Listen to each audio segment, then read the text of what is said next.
এখন আর low cost manufacturing model নাই, কারণ হচ্ছে আপনি দেখেন গত কয়েক বছরে আমাদের সব কিছুই বেড়েছে, শ্রমিকের মজুরি বেড়েছে, গ্যাসের মূল্য বেড়েছে, জ্বালানি তেলের মূল্য বেড়েছে, ব্যাংক ইন্টারেস্ট বেড়েছে, তারপরে আপনার ধরেন নানা ফেসিলিটি কাট করা হয়েছে।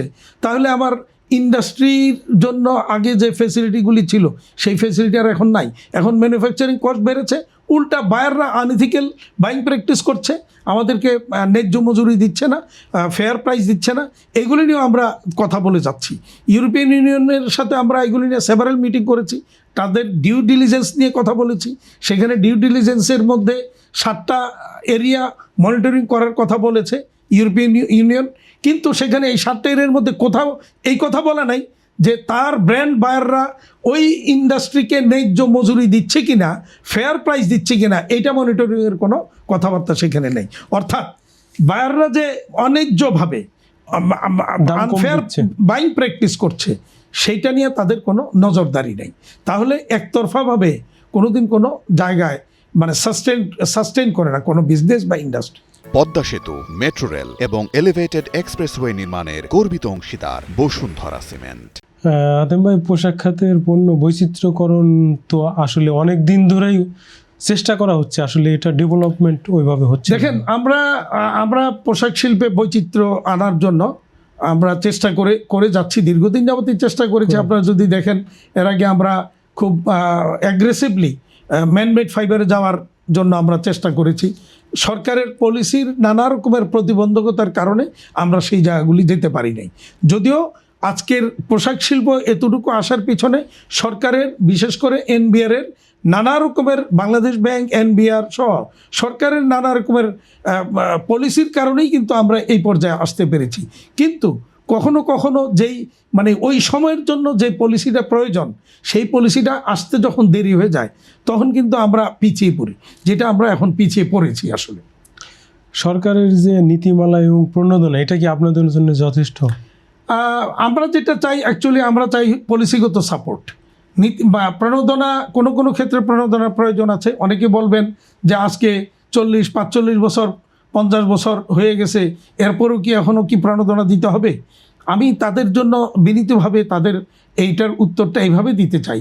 আপনি দেখেন যে প্রণোদনা পেয়েছে বলেই কিন্তু ইন্ডাস্ট্রিটা আজকের এই পর্যায়ে আসছে। এবং এই প্রণোদনা নিয়ে কি করছি আমরা কিন্তু ওই আমাদের বাড়িতে নিয়ে জমা করি নেই, আমরা ইন্ডাস্ট্রিটাকে আজকে অনেক বড় করেছি। আমরা প্রণোদনা যতটুকু পাই ব্যাংক থেকে, মনে করেন আমার কাছে প্রণোদনার 5 কোটি টাকা জমা হয়েছে, বা ব্যবসা করে আমি 5 কোটি টাকা জমা করেছি, ব্যাংক থেকে হয়তো আমি আরও 20 কোটি টাকা নিচ্ছি, নিয়ে 25 কোটি টাকা দিয়ে আমি আবার নতুন করে মেশিন আনতেছি, আমি জমি কিনতেছি, আমার ব্যবসা এক্সটেন্ড করতেছি, সাথে আমার শ্রমিকের কর্মসংস্থান বাড়াচ্ছি। এইভাবে আমার রপ্তানিও বাড়ছে, শ্রমিকের কর্মসংস্থানও বেড়েছে। তো তার মানে আমরা কিন্তু প্রণোদনা নিয়ে আমরা মানে খেয়ে ফেলি নেই, আমরা এটাকে কাজে লাগিয়েছি প্রপারলি। সুতরাং প্রণোদনাটা লাগবে। এই কারণে আপনি এই মুহূর্তে যদি দেখেন, চায়না, আপনি যদি ইউরোস্টেটের গত মাসের স্টেটমেন্ট দেখেন, সেখানে বাংলাদেশের রপ্তানি 25.5% ডিক্লাইন করেছে।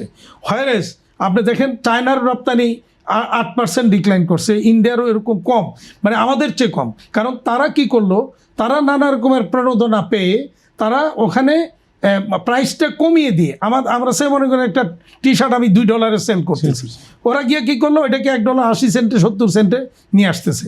ফলে বায়াররা তখন একটা সুযোগ পায়, তারা ওখানে অর্ডারগুলি সরিয়ে নিচ্ছে, বাংলাদেশের অর্ডারগুলি সেখানে নিচ্ছে। ফলে আমরা কিন্তু পিছিয়ে যাচ্ছি, যার কারণে আমরা কিন্তু বাংলাদেশের ইতিহাসে সর্বপ্রথম দেখবেন কন্টিনিউয়াস গত 7-8 মাস যাবৎ এক্সপোর্ট ডিক্লাইন করতেছে, এবং সামনের মাসগুলিও ডিক্লাইনই করবে। তো এই পরিস্থিতিতে আমাকে টিকে থাকতে হবে। তাহলে টিকে থাকতে হলে কি করতে হবে, সেটা সরকার ভালো করে বোঝা উচিত। সেখানে প্রণোদনা প্রয়োজন আছে। এই রকম একটা সিচুয়েশনে টিকে থাকতে হলে নানা রকমের প্রণোদনা, পলিসিগত সাপোর্ট, এটা প্রয়োজন আছে।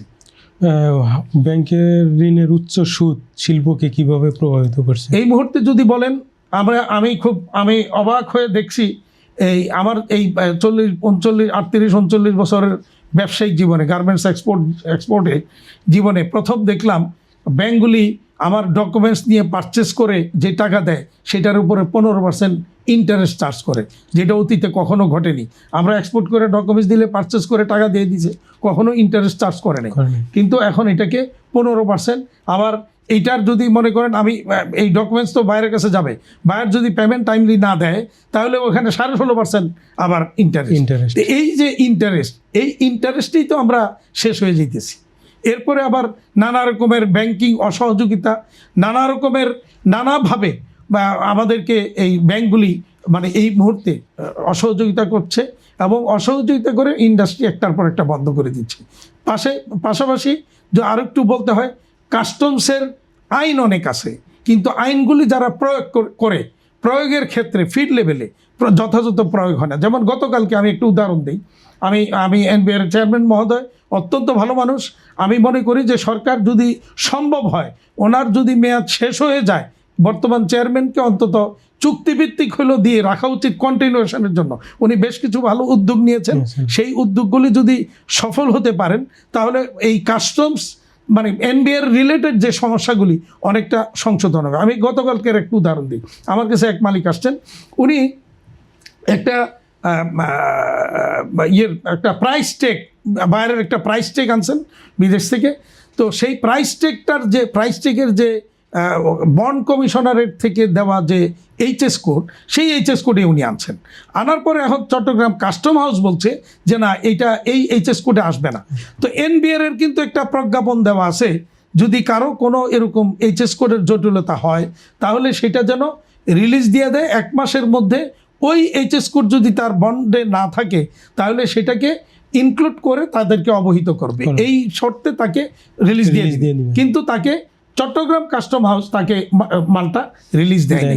উনি এখন এটা ইনক্লুড করতে বন্ড কমিশনারেটে অ্যাপ্লিকেশন জমা দিয়ে আমাকে বললেন যে আমার একটু তাড়াতাড়ি দয়া করে এটা একটু ইনক্লুডটা করাই দেন, নাহলে আমি কিন্তু ইয়েটা আনতে পারতেছি না।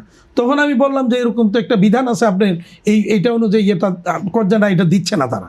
আমি বন্ড কমিশনার মহোদয়কে ফোন করলাম, ওনাকে বললাম যে আপনি তাহলে প্রত্যয়নপত্র দেওয়া হোক, অথবা এই যে ইনক্লুশনের জন্য দেওয়া হয়েছে এইটা দেওয়া হোক, যত দ্রুত সম্ভব তার মালটা রিলিজ করার দয়া করে ব্যবস্থা করে দেন।